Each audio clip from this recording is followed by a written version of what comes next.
La séptima cualidad de la mente está personificada por el apóstol Tomás y tiene que ver con no permitir que las creencias de otros o las creencias del colectivo humano afecten mi forma de ver y entender el mundo.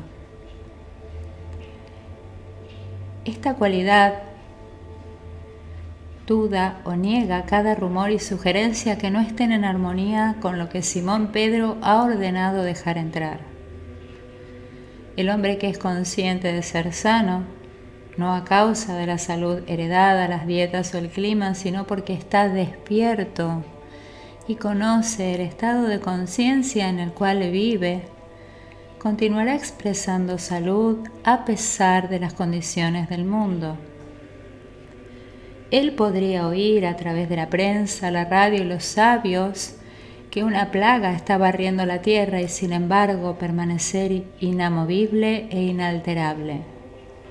Tomás, el escéptico, cuando es disciplinado, negará que la enfermedad o cualquier otra cosa que no esté de acuerdo con la conciencia a la cual él pertenece tenga algún poder para afectarlo.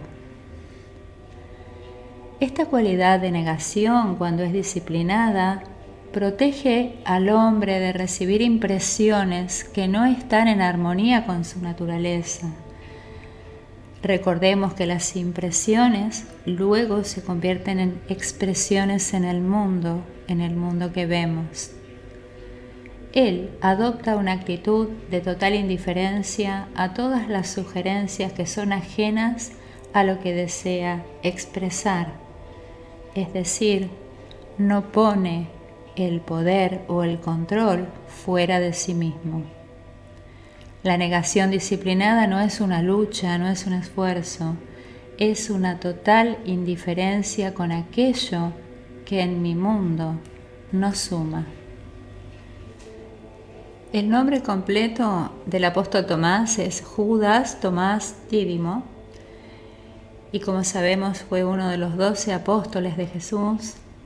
El nombre Tomás significa gemelo en arameo y Dídimo significa lo mismo en griego.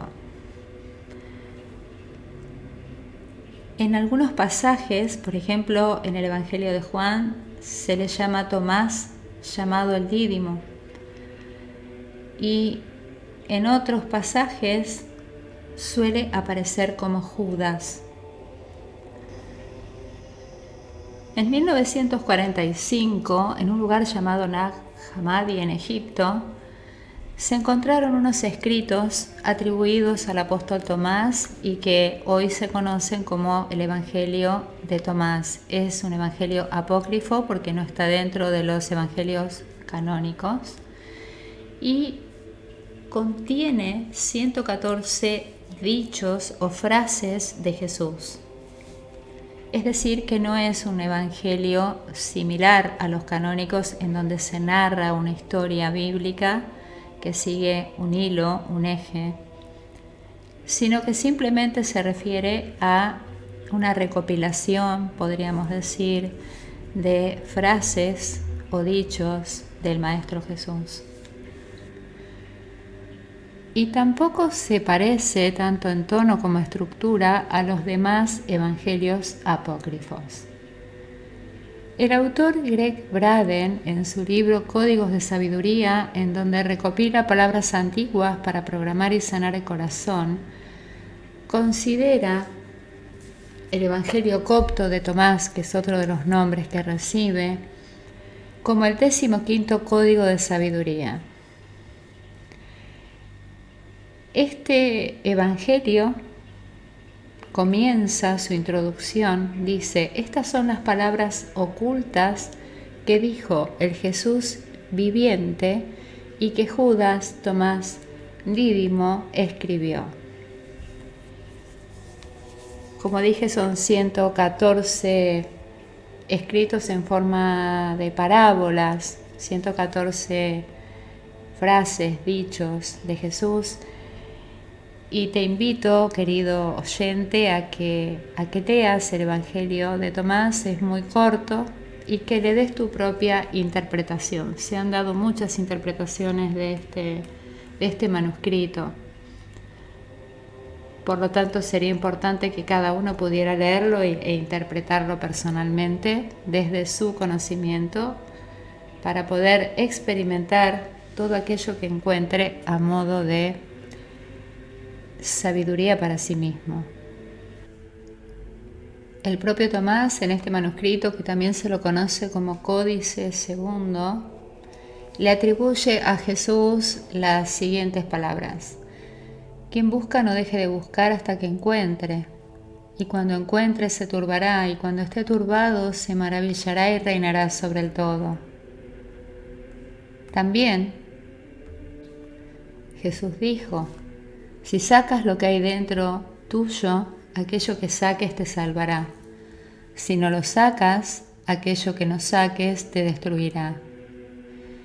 El Jesús que Tomás describe constituye un reto para los cristianos que confunden el reino de Dios con un lugar de otro mundo o con un acontecimiento futuro. Otro pasaje del Evangelio de Tomás atribuye a Jesús lo siguiente: si quienes les guían les dicen, miren, el reino está en el cielo, entonces las aves del cielo les precederán. Y si les dicen, está en el mar, entonces los peces les precederán. El reino está más bien dentro de ustedes y está fuera de ustedes. Cuando lleguen a conocerse, entonces serán conocidos y se darán cuenta de que son ustedes los hijos del Padre vivo. Pero si no llegan a conocerse, vivirán en la pobreza y serán ustedes esa pobreza. Tiene muy bellos pasajes este Evangelio, pero sin embargo no hay una certeza real de quién lo escribió o lo compiló. Los estudiosos de estos manuscritos difieren enormemente en cuanto a su estatus literario, si es una colección de dichos, fragmentos de un comentario perdido, un evangelio. También difieren si su carácter es religioso, si es místico, si es judío, si es filosófico. No están seguros de la fecha en la que fue escrito. Se sugiere mediados del siglo I a finales del siglo II. El idioma original también está en duda porque hay partes que aparecen en griego y hay partes que aparecen en siríaco. Tampoco se sabe el lugar de origen donde lo escribió, si en Siria, en Palestina o en Egipto. Y tampoco se establece su relación real con los evangelios del canon del Antiguo Testamento.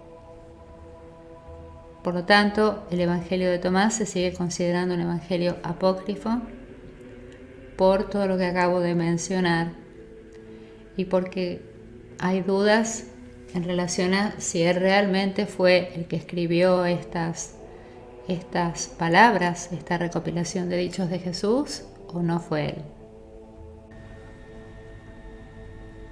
Y ahora veamos el texto del Evangelio de Juan que apoya el escepticismo de Tomás. Concretamente es Juan 20, 19, 29. Y dice así: la tarde de ese mismo día, el primero de la semana, los discípulos estaban a puertas cerradas por miedo a los judíos, pero Jesús se hizo presente allí, de pie en medio de ellos. Ellos se llenaron de gozo al ver al Señor.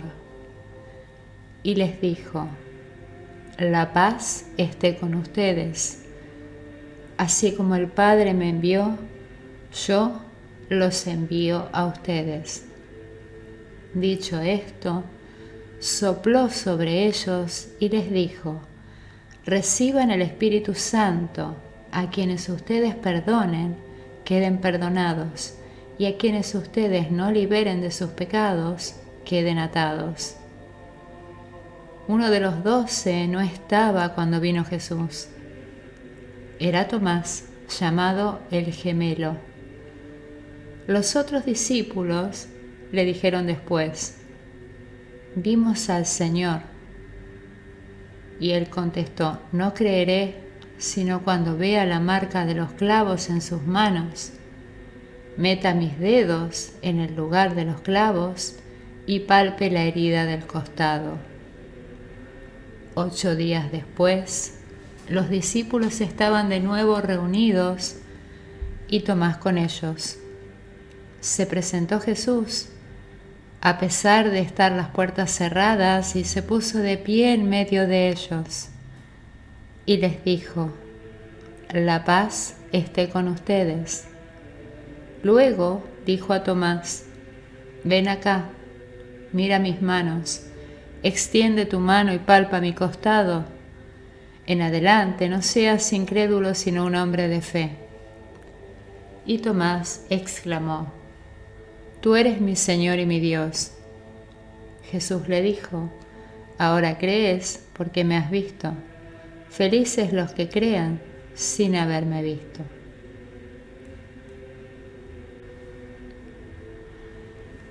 En la segunda carta a los Corintios, Pablo dice: «Caminamos por fe y no por vista». Cuando caminamos por vista, conocemos nuestro camino por los objetos que el ojo ve.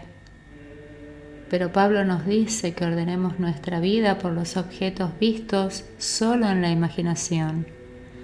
En otras palabras, cuando sabes a dónde querés ir y lo que querés ser, se te dice que no reordenes tu estructura física, sino que camines por fe, viendo solo la estructura reordenada de tu mente.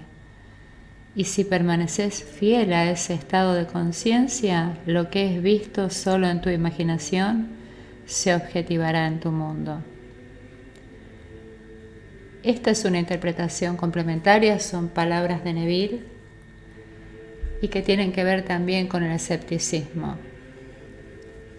Por un lado, caminar por fe y no por vista, y por otro lado, no tomar las creencias de los demás ni del colectivo humano como propias para no proyectarlas y luego percibirlas en nuestro mundo.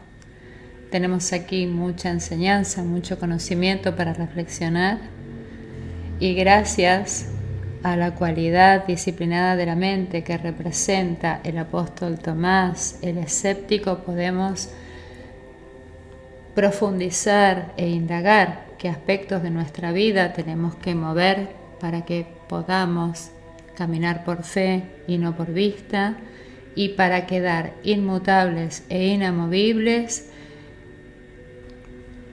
cuando escuchemos o veamos algo que nos mueva, que nos saque de nuestro estado de conciencia elegido. Y hasta acá este encuentro. Muchas, pero muchas gracias por ser y estar.